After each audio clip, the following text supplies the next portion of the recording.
Which one? What? Which one did you say? No, I didn't. I was muttering on the She said another one? No, number one. Number one. Oh, okay. Oh, after Ellen. Yes. So after Ellen. as a human. I used to read bits of stuff from Planet Nation. I used to read, is it Ginger Beer that used to be around? That's the forum. Oh, I used to read that. Yeah, I used to read That's it yeah, for like me. Pink News. Pink News, Out News Global. Oh yeah, I'll use Global. I've not read that before. That's it. My test is over. Will you pass? Thank you. Alrighty, next question. That's for the tweets. Yeah. Oh, I was struggling to get good photos of the two of you because you were on the end and the light was terrible from my angle. I do have some, but I'm gonna have to retouch them because they make you look like you're in the shadows of darkness. Oh no! So I'm from Les Watch TV, and we document all queer female characters on television internationally, including web series, which means yes, I've watched your show, I've watched your shows. And I've watched pretty much everything, including Bad Girls. I get to be the weird American who's watched all of those things.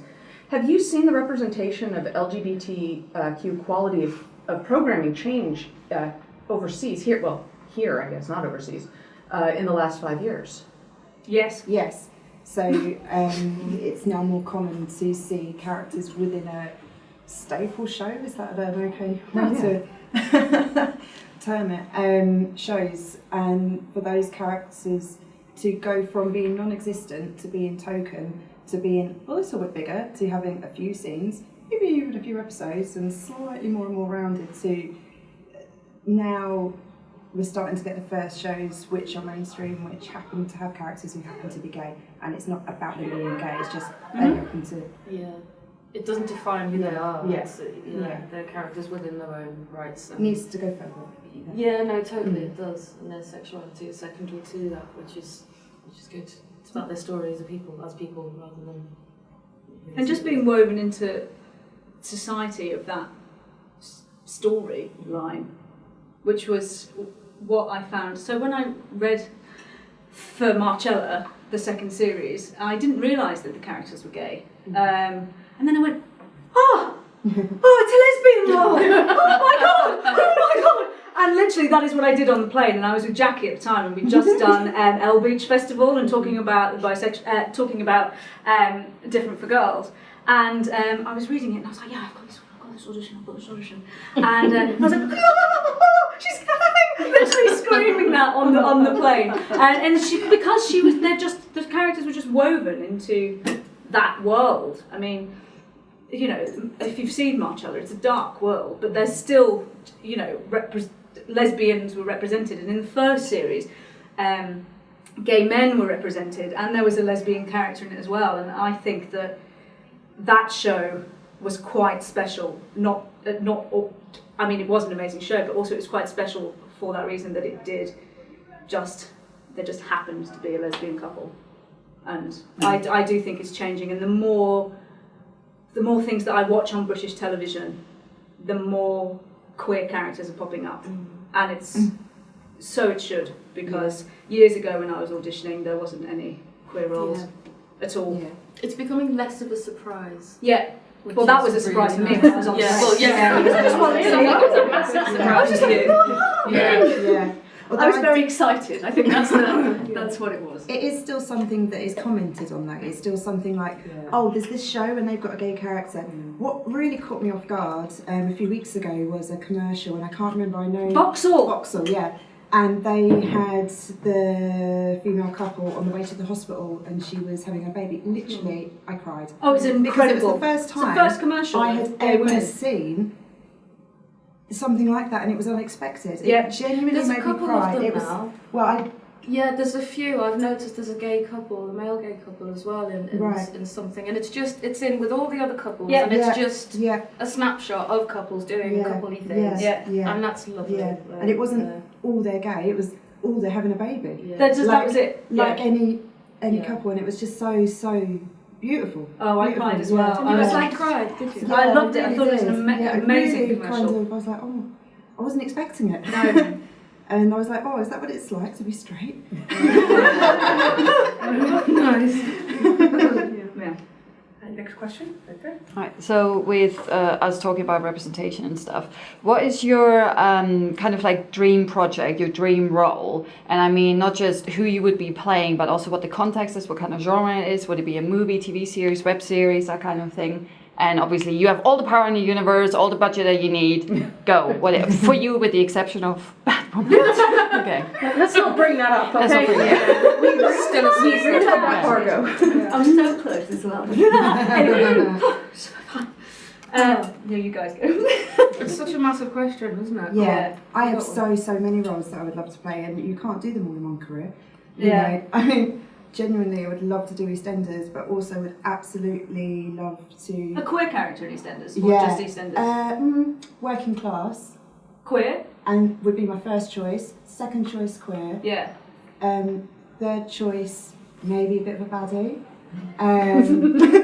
Would you want to combine them all potentially? Yeah. What about that? All right, let's make that. So, you know, that would be pretty awesome. As one of many types of role. Yeah. I think one of the most incredible roles that has come out recently is Jodie Comer in Killing Eve. Yes. I think that is possibly one of the greatest roles that I've seen, and also so exciting because I've seen her and stuff, but I've never really taken the time for her work. I thought that was for an actor, that's the ultimate kind of role, I think.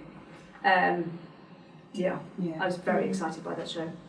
But Monster was mentioned earlier, and of the shows that have already been made, oh my goodness, like that would have been an epic role. Yeah. There's also another show coming out that Sally Wainwright is one of my favourite writers for television, and she does a lot of stuff for the BBC. And I had a lot of interest. I was very, very interested in a series called Gentleman Jack, which is about Annie Lister, and it's kind of an autobiographical story. That is a show that I would have been desperate to be involved in. There's a lot of great stuff coming out at the moment. But yeah, it's Killing Eve and Gentleman Jack were the two. Batman. What was that? Sorry, no idea. What about you? Oh gosh, all of those roles into one. I like kind of. Do you know what I really like? I like the characters that you get that give you a chance to click it, like dark characters, right? Some super dark. All the stuff that you're not allowed to do as a functioning member of society. An accepted member of society. Explore all of those bits and pieces that we have within us. Something like that. Like that says a lot about me, doesn't it? Okay. Oh, me too. I'll speak to my psychiatrist about that later. Victoria, you have to be at photos in 5 minutes. Just to let you know. So, well, actually, you stole my questions, but I have another one. It's all good.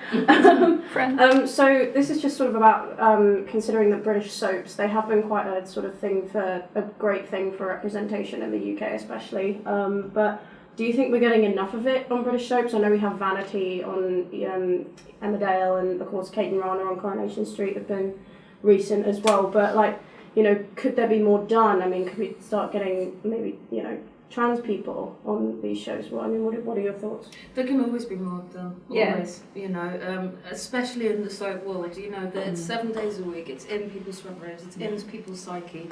They talk about it every single day, so there can always be more done. But also soaps as well. So when you're living in a city, you're in a bubble, and you're in your little world. And I'm not from a city originally; I'm from Shropshire, and the people in the counties have more access to soaps than they do to Netflix and the other shows, and I think that there should be more representation in soaps, so much more. I know that there was a Holby City storyline as well, wasn't there? Which is great. And was there a Casualty storyline as well? I think they're being... I think they're coming. Six main characters in the last Not few gay years. men. Okay. So, I mean, they're coming, but that's where it needs to be more. Yeah. Well, everywhere needs them more really, but Yeah. It's gradual, isn't it? It's like they take. Okay, so let's do gay men first, and then they introduce that. Right, let's do lesbians now. And so they're going down the line. Yeah, exactly. Of letters, You know, I find it interesting, like, first. Yeah, but in some countries, G is first. Like in Spanish, it's LGBT. So it's Right. Statistically, it's interesting because some people accuse programs of ticking boxes and having this and this and this. And if you were to say, okay, is that what they're doing? If you look at that statistically, are 1 in 10 characters gay? But then actually, if you look at the younger generations now, those statistics are massively changing. What is the most recent one? Is it 1 in 5 now? Four. 1 in 4 from millennials. So it's or for literally- Gen Z. Yeah. Oh, that's fabulous. So if you then look that's at so that, you know, and it's people who are not wanting to be, I'm more fluid than that. So, I don't know. For me personally, I'm very much gay, but I don't know, for younger generations, it's not so clear cut because maybe they don't need to kind of push that, like, stop coming on to me like you're male or whatever. Do you know what I mean? So it's less, it's more respectful maybe. I hope that's the reason it's going in that direction. Thank you. All right, and final question. Oh, I'll have a go then. So you all mentioned that you're interested in darker roles. Given that one of the reasons that one of the main push reasons behind your show was you're tired of lesbians dying, how do you balance out the darkness and that? That's something I've given a lot of thought to. Do you want to? No, go on. No. I've spoken a lot. No, go for it. Okay. We'd like to hear you speak. Well, the thing is, when it's a straight drama, you can do anything you want and you get the more interesting characters. But when it's a queer drama, you've got a responsibility to represent people because they've not been represented before. So it's very important that you give that justice. So it's like, if you go in as the serial killer who's a torturer and is doing this and doing that, that's what all queer people are like. You're not saying that, it's just it happens to be the first queer drama. Then you can play the whole spectrum of roles, just like straight people do. Yeah. So that's my conclusion I've come up with, because I love darker characters. That was a lovely answer. Can we do one more? We have 1 more minute. Okay, so just for everybody now, it's like, I know that all of a sudden now the creators are here, but where would you like your characters to go if you had the absolute say-so in the show? In Different for Girls? Yes, in Different for Girls. What would you like to see happen? And then basically go, Jackie, make it happen. I think that Fran needs to do the full circle.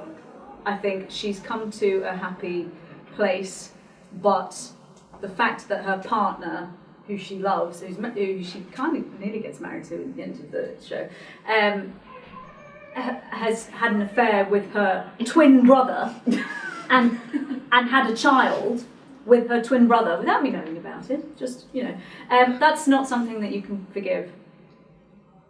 Full stop. Really, you'll always have that in the back of your head every time you look at your partner and you look at your child. You've got that there. So I think that needs to be discovered more of where she's going to go with that. I'm quite interested to find out. What about you guys? Do you want to go first? Okay, well with Belle, I've got to go. Yeah, Sorry guys, thank you. Thank you. Everybody. Okay. I've got to put some lipstick on.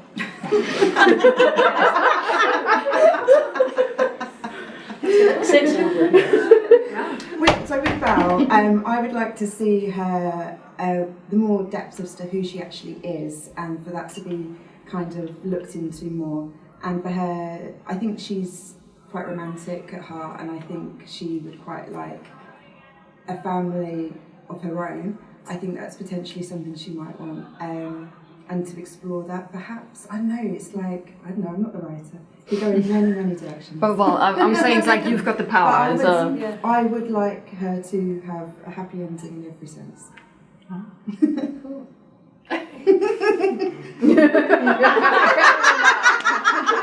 You shouldn't have said that.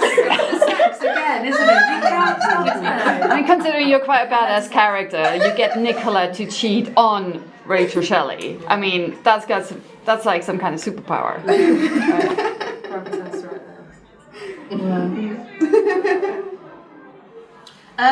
I would like to just explore who Jo is, really. You know, she's this kind of super professional, shit hot, at her job person. And I want to see the flip side to that, actually. You know, getting involved with someone like Fran, why she does that, what drives her, what she finds attractive about this woman, and what is it that they connect with. That interests me, you know. Because I think it's interesting when you have these kind of professionals, you know, we all hear these stories about professional people and then they have this other kind of side to their character and why that is and where it's come from. So I want to delve into that a little bit. I'm aware that we're voices off, so I don't want to say anything at the moment. It's like a disappointing thing. But, well, yes, you know, watch the space. I mean, I think Victoria as Fran has kind of forgotten the very last scene, which is, you've seen it clearly, yeah, which is the mobile phone with Joe Harris's name popping up. So, you know, there is definitely a continuing storyline there that I'm very excited about. And the thing about Belle is I think she's unhinged.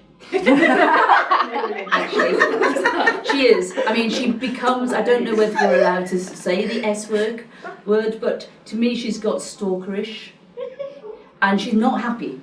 You know, she's been taken away from her straight kind of life and introduced into this kind of lesbian drama. And then she's, oh no, that's it. Yeah. You know, she actually says to Nicola, I'm so in love with you, I could have your babies. And Nicola's like, no, more babies, no. So, you know, what is Belle going to do? In the book, she becomes kind of quite stalkerish. She keeps leaving phone messages and things. So clearly, Nicola's going to be a little bit scared in the future, I would say. She wanted dark. It wasn't as much. I've got to say, one of the things that we said in the crowdfunding campaign, really seriously, was that this was the series where no lesbians or bisexuals would be killed. Mm-hmm. That's not to say they wouldn't be doing the killing. Ooh. We should have coffee. Yeah. That's and then Jo gets them off. Oh, I love it. All right, so I hate to wrap up the fun, but we are over time.